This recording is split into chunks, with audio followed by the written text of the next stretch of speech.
नारायण नारायण नारायण नारायण नारायण नारायण। आजकल दुनिया मात्र में हो क्या रहा है? प्रति मनुष्य अपने भाव और विचारों को तो देखता नहीं है और दूसरों के आचरणों पे दृष्टि डालता है। पर दोष देके बहु तेरे, दूसरों में दोष देखने वाले, दूसरों के आचरणों के ऊपर निगरानी करने वाले तो बहुत देखे हैं, लेकिन अपने भावों की जानकारी करने वाले बहुत कम मिलेंगे। हाँ, बुराई सत्य असत्य का व्याख्यान कर सकते हैं, लेकिन व्यक्ति विशेष में हम बुराई देखना अपना स्वदोष है। स्वदोष दूसरों के आचरणों पे दृष्टि डालते हैं, स्वयं के आचरणों पे दृष्टि नहीं डालते, स्वयं के भावों पे दृष्टि नहीं डालते। क्या कारण है कि दूसरों में दोष देखना, स्वयं में दोष सिद्ध करना और अपने पतन को न्योता देना है। इसलिए पर दोष नहीं देखना है।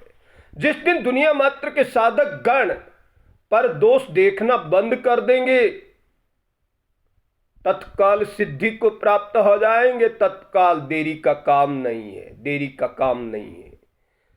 साधक गण पर दोष देखते हैं, स्वदोष देखते नहीं और दूसरों के आचरणों पे निगरानी करते हैं कि वो ऐसा है, वो ऐसा है, वो ऐसा है, वो ऐसा है। ये बार बार दुनिया मात्र में या परिवार विशेष में दूसरों के आचरणों पे दृष्टि डालने से व्यक्ति विशेष का स्वयं का पतन होता है। इसलिए साधक का क्या कर्तव्य है? भाव शरीर को देखना है। आचरण और बुराई तो आगंतुक दोष है, सदा के लिए नहीं रहता। व्यक्ति विशेष में आगंतुक दोष जाएंगे। इसलिए आचरण तो शुद्ध भी हो जाएंगे, भाव शरीर और स्वरूप सत्य स्वरूप परमात्मा पे हमारे भाव होने चाहिए। प्राणी मात्र में, जीव मात्र में एक ही ईश्वर पर ब्रह्म परमात्मा विराजमान है। उस पर दृष्टि होगी तो हम सब जग ईश्वर रूप देख पाएंगे। सब जग ईश्वर रूप है, इसकी जानकारी हो जाएगी। आज दुनिया में हो क्या रहा है? एक दूसरे में दोषारोपण करते। मेरे बंधुओं, सत्शास्त्रों में लिखा कुसंग देई न विधाता। हम किसी व्यक्ति विशेष में दोषारोपण करते हैं, ये स्वयं का दोष है। लेकिन तुलसीदास जी महाराज ने कहा न, निंदक नियरे राखे आंगन कुटी छवाय, बिन पानी बिन साबुन निर्मल हो जाए। ये शायद तुलसीदास जी महाराज ने कहकर कबीर जी ने कहा होगा। लेकिन हमें दूसरे की निंदा नहीं करनी है, पर दोष नहीं देखना है। और दुनिया मात्र के मैं व्यक्ति विशेष के नाम नहीं बताता, लेकिन हमारी सनातन संस्कृति में दोषारोपण करने का धंधा बना लिया था। उन व्यक्ति विशेष को स्व आचरण देखने चाहिए, पर दोष नहीं देखने चाहिए। आज नाना पंथ संप्रदाय के लोगों ने एक दूसरे मत मतांतर का विरोध करना शुरू किया, और आज से नहीं सदियों से कर रहे, जबकि उन्हें तत्वबोध न होने के कारण ऐसा हो रहा है। और जिसे तत्वबोध होता है वह सत्य असत्य क्या होता है इन विषयों का व्याख्यान तो देता है, लेकिन पर दोष देखना और व्यक्ति विशेष में समदृष्टि रखना ही उसका मूल लक्ष्य होता है। समदृष्टि रखना ही उसका मूल लक्ष्य होता है, क्योंकि समत्वम योग उच्चयते, समता ही सबसे ऊंचा योग है। गीता का मूल सार एक ही है कि समता आ जाए, कैसे भी प्रति मनुष्य में समता आ जाए।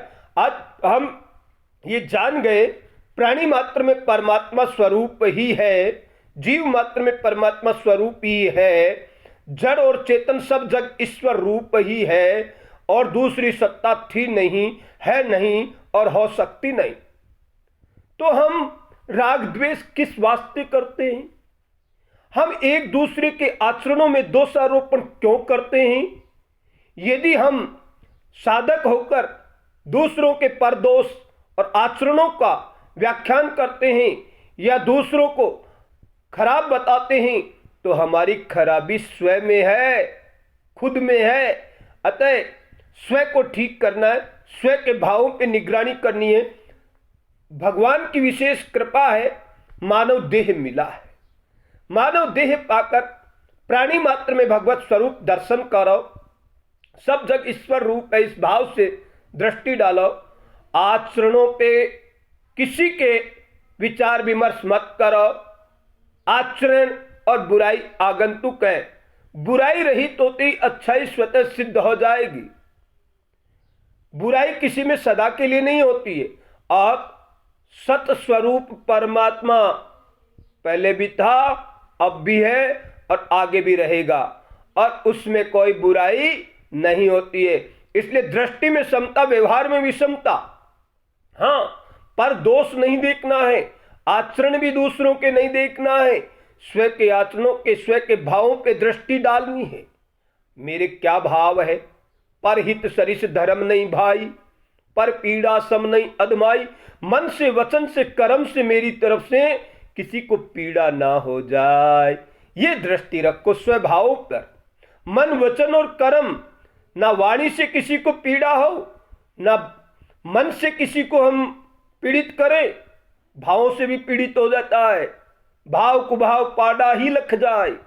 जिस तरह भैंस का दूध पिलाने का अपने बच्चे को मन नहीं होता है तो उसका बच्चा जान जाता है और मां के पास ही नहीं जाता।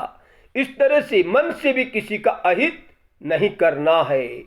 मनसा वाचा कर्मणा, मन, वचन और कर्म से किसी का अहित नहीं करना है। जहां तक बन सके सबका हित सोचो, सत विचार सोचो, सदग्रस्तों में रहकर सबका हित, सबका कल्याण हो, इसी भावना से ओतप्रोत होकर परहित सरिस धर्म नहीं भाई, पर पीड़ा सम नहीं अदमाई।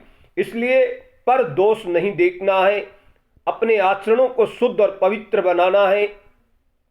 दूसरों के आचरणों पे दृष्टि डालने से बड़ा भारी पाप लगता है, क्योंकि आचरण तो आगंतुक है और हम दूसरों के आचरणों को देखते हैं और अपने आचरणों की तरफ दृष्टि नहीं डालते और अपने को श्रेष्ठ मानते और दूसरों को दोषी मानते हैं, तो हमारी मूर्खता है।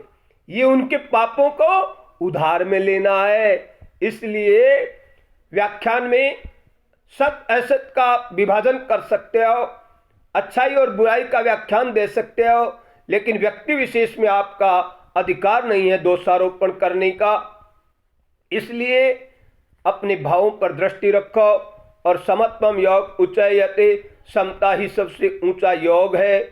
आज संपूर्ण जगत में मानव मात्र इस विषय को स्वीकार कर ले कि सब जग ईश्वर रूप है और मैं अपने आचरणों को सुधारूंगा। हम सुधरे जग सुधरा। हम अकेले सुधर जाएंगे तो पूरा जगत सुधर जाएगा। आप विश्व विजयी हो जाओगे, इसमें कोई संदेह नहीं है। अतः मेरे बंधुओं, विचार करना, आज प्राणी मात्र में परमात्मा के दर्शन करने का संकल्प लेना, जीव मात्र में परमात्मा के दर्शन करने का संकल्प लेना। जड़ और चेतन भगवत स्वरूप है, ये दृढ़ता से स्वीकार कर लेना। किसी में बुराई देखनी नहीं है, किसी का बुरा करना नहीं है, किसी का बुरा सोचना नहीं है, किसी को भी हमें बुरा कहने का अधिकार नहीं दिया है। इसलिए राज का कार्य अलग होता है, राज धर्म अलग होता है और भगवत प्रेम, भगवत साक्षात्कार करने वालों का स्वधर्म अलग होता है। स्वधर्म मानव मात्र का एक ही होता है, भगवत प्राप्ति, भगवत साक्षात्कार करना। लेकिन जगत लौकिक व्यवहार अलग होता है और अलौकिक व्यवहार अलग होता है। इसलिए जो जिसके दिव्य चक्षु जागृत हो जाते हैं वो संसार में भगवत स्वरूप ही प्राणी मात्र में दर्शन करता है।